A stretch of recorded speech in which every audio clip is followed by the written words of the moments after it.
आज के समय में भारत जहां दुनिया की पांचवी बड़ी अर्थव्यवस्था है, वहीं एक वक्त ऐसा भी था जब भारत के पास देश चलाने को केवल 20 दिनों का ही पैसा बचा था।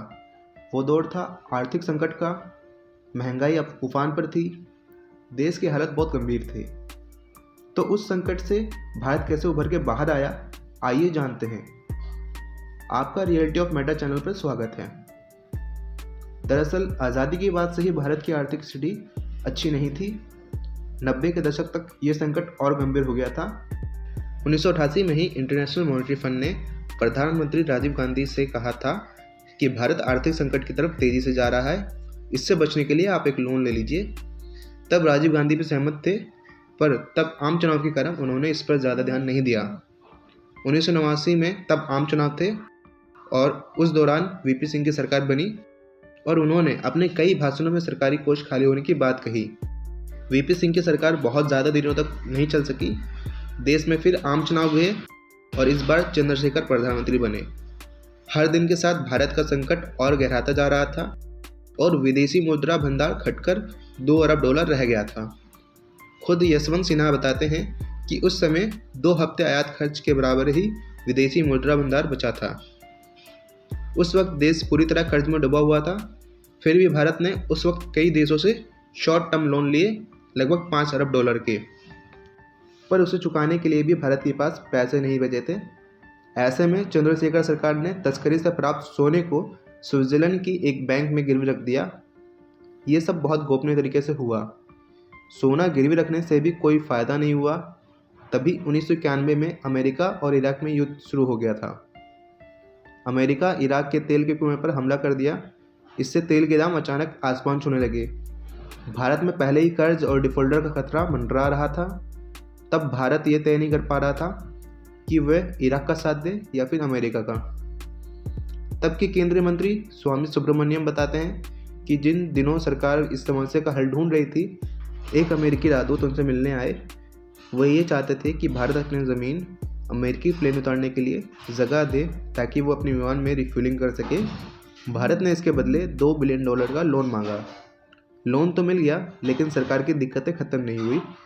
कांग्रेस, जो सरकार को बाहर से समर्थन दे रही थी, फरवरी में होने वाले बजट पेशकश में समर्थन देने से मना कर दिया। लिहाजा फिनेंस मिनिस्टर यशवंत सिन्हा को एक अंतरिम बजट पेश करना पड़ा। नतीजा ये हुआ कि भारत की बॉन्ड रेटिंग और गिर गई, यानी भारत को शॉर्ट टर्म लोन मिलना और मुश्किल हो गया। सरकार ने आर्थिक संकट से निपटने के लिए इंटरनेशनल मॉनेटरी फंड से तलब किया। IMF के अलावा और कोई कर्ज देने को रेडी भी नहीं था। IMF ने भी लोन देने के लिए भारत के सामने 25 शर्तें रखी, जिनमें से मुख्य थी: पहली, भारत की अर्थव्यवस्था को खोला जाए। दूसरी, सरकारी कंपनियों का विनिवेश हो। तीसरी, विदेशी कंपनियों को भारत में आने की इजाज़त हो। इन शर्तों को मानने से पहले ही चंद्रशेखर सरकार भी गिर गई। 1991 में फिर से आम चुनाव हुए।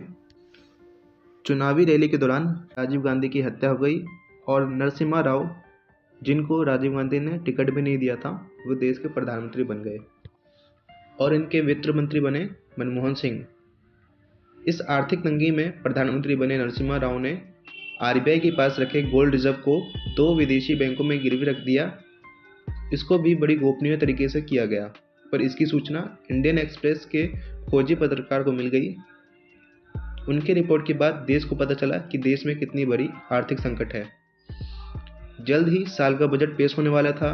मनमोहन सिंह ने जो पहला ड्राफ्ट तैयार किया था, वो प्रधानमंत्री को कुछ खास पसंद नहीं आया, जिस वजह से मनमोहन सिंह दूसरे ड्राफ्ट तैयार करने में लग गए थे।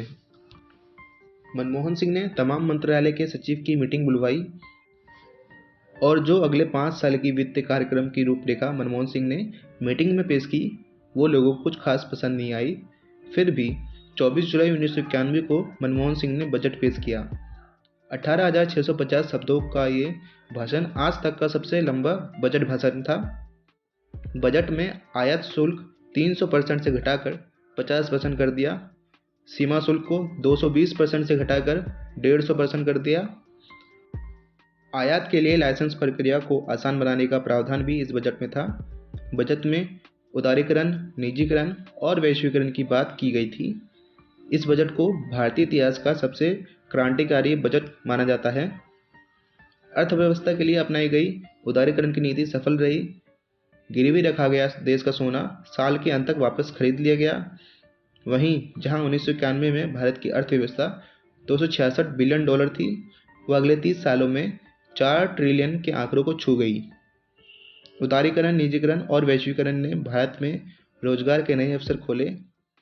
कई बड़ी कंपनियां भारत आई, जिससे कि आज भारत अलग बुलंदियों पर है।